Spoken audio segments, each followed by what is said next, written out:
लोकमान्य टिळकांच्या स्मृती जतन व्हाव्या, त्यांचं कार्य इतकं मोठं कार्य आहे, ते कार्य पुढच्या पिढ्यांपर्यंत वेगळ्या माध्यमातून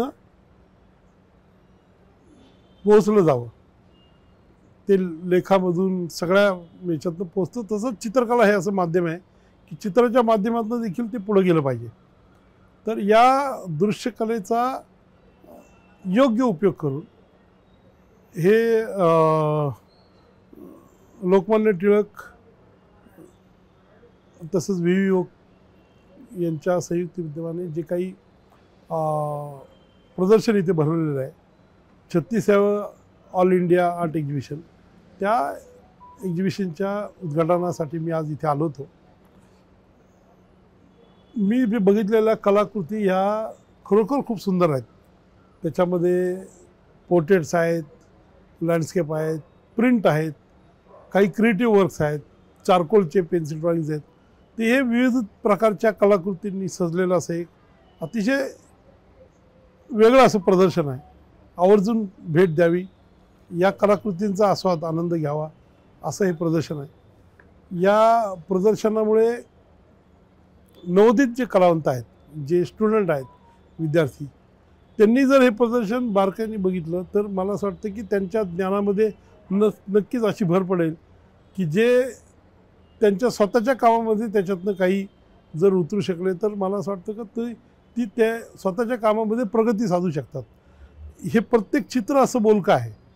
जर त्याचा नीट अभ्यास केला, निरीक्षण केलं तर त्यातूनही खूप शिकायला मिळू शकतं. फक्त याचा मेसेज त्या विद्यार्थ्यांपर्यंत गेला पाहिजे. वेगळं कसं कुठल्या माध्यमातून मला माहिती नाही, आजकाल सोशल मीडिया एवढा स्ट्रॉंग आहे. पण हे मला असं वाटतं की हे त्या ज्यांना खरंच काही कलाक्षेत्रामध्ये करायचे विद्यार्थी असं नाही, जे सिनियर लोक आहेत, इथे खूप असे लोक मी बघतो की जे वयाचा विचार न करता कलेची साधना करतात, असे अनेक लोक मला भेटतात. तर त्या लोकांसाठी पण हे प्रदर्शन खूप अमूल्य असं मार्गदर्शक ठरेल असं हे प्रदर्शन आहे.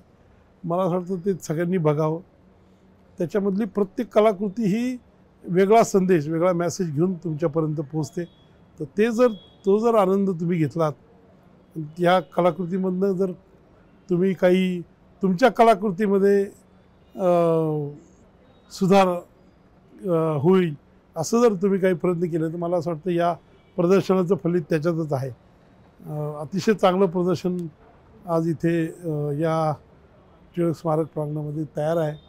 तर मी हे ज्यांनी आयोजित केलेलं आहे त्या सर्वांना एक कलाकार म्हणून खरोखर धन्यवाद देतो की त्यांनी ही संधी सर्व कलावंतांना दिली त्या प्रदर्शनात भाग घेण्यासाठी.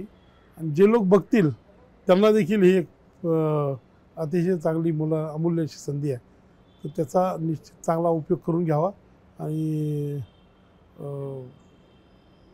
असं प्रदर्शन दरवर्षी झालं पाहिजे. सातत्याने झालेलं हे प्रदर्शन समाजामध्ये नक्कीच एक वेगळा प्रवाह घेऊन येईल. तो एक अतिशय वेगळा विषय मला इथे बघायला मिळाला की फोटोग्राफीमध्ये मुलांना इथे तंत्रशुद्ध असं प्रशिक्षण दिलं जातं. त्यांना आउटडोअर फोटोग्राफी, नंतर प्रॉडक्टची फोटोग्राफी जी काय ती, फूड फोटोग्राफी, असे वेगवेगळे प्रकार त्यांना त्यांच्या अभ्यासक्रमातले मी आता प्रदर्शनामध्ये डिस्प्ले झालेले बघितले. ती फोटोग्राफी करताना काय आवश्यक आहे, लाईट्स कसे वापरले पाहिजेत, ते जे फोटोग्राफीचं तंत्र आहे, ती जी काही कॅमेरा आहे तो निर्जीव आहे, पण त्याच्या मागे जे काम करणारे कलावंत आहेत ते सजीव विचार करणारे आहेत. तर त्यांच्याकडून जे काही क्लिक होतं, अशी प्रत्येक फ्रेम ही किती बोलकी होऊ शकते अशा ते प्रदर्शन आहे. प्रत्येक विद्यार्थ्याचं काम अप्रतिम आहे. म्हणजे मी बघितलेलं असं वाटतच नाही हे स्टुडंटचं काम आहे, हे कुठल्या तरी प्रोफेशनल फोटोग्राफरनी केलेलं काम वाटतं. आणि त्याच्या मागे जी त्यांचा विचार आहे किंवा ती रंगसंगती आहे, त्यांनी जे त्याचं जे कंपोजिशन केलेलं आहे ते खरोखरच काळाच्या पुढचं आहे. त्यामुळे मला वाटतं तो पण एक विभाग जो आहे तो भविष्यामध्ये नक्कीच तिथून पास झालेले विद्यार्थी हे त्याच्यामध्ये उत्तुंग असं उत्कृष्ट असं करिअर करतील असं मार्गदर्शन त्यांना या कॅम्पसमध्ये मिळतं आहे हे निश्चितच आहे. नमस्ते, माझं नाव नरेंद्र प्रल्हाद दीक्षित, राहणार वारजेमावडी. मी पुणे महानगरपालिकेत सिंहगड क्षेत्रीय कार्यालय येथे मुकादम या पदावर काम करीत असून ही कला जी आहे खडूची कला ही मला शाळेत असताना वर्गामध्ये सरांनी खडू फेकून मारला. त्या खडूमध्ये मी पहिल्यांदा सुरुवातीला ते कलेचं काम केलं आणि सरांना खडू नेऊन दाखवला. तर सरांनी माझा कान धरून पूर्ण शाळेत माझी फिरवलं की बघा आमची वात्रट मुलं काय करू शकतात. त्या अनुषंगाने मी ह्या कलेचं उगम माझी सुरुवात झाली. आज त्या कलेचं मी आज जवळ 1,500 ते 2,000 मूर्त्या बनवलेल्या आहेत आणि ही कला आत्मसात करत असताना वेगवेगळ्या प्रकारचे मी त्यात दाखवायचे प्रयत्न केलेले आहेत. जसं की खडूमध्ये मी शिवाजी महाराज, बगळा, त्यानंतर गणपतीची मूर्ती, टिळक, स्वामी विवेकानंद, त्यानंतर मुलींची जशी फॅशन बदलत गेली त्या बदललेल्या मुलींचे फॅशन तसं ते खडूमध्ये मी माध्यम दाखवायचा प्रयत्न केला. एक हम दो हमारे दो ही थीम त्यामध्ये एक छोटीशी मी मूर्ती दाखवलेली आहे त्यामध्ये. आणि अशा करत करत मी आता एक्झिबिशन माझे 2-3 एक्झिबिशन झाले आणि चांगले कलाकारांनी सांगितले आता खडू माध्यमात थोडंसं प्रोग्रेस कर. ह्या अनुषंगाने मी आज जे खडूमध्ये मंदिर बनवलेलं आहे ते 47 तुकड्यांमध्ये जे मंदिर बनवले आहे त्याला मला 36 दिवस लागलेले आहेत आणि अशा प्रकारे ते मंदिर मी पूर्ण केलेलं आहे.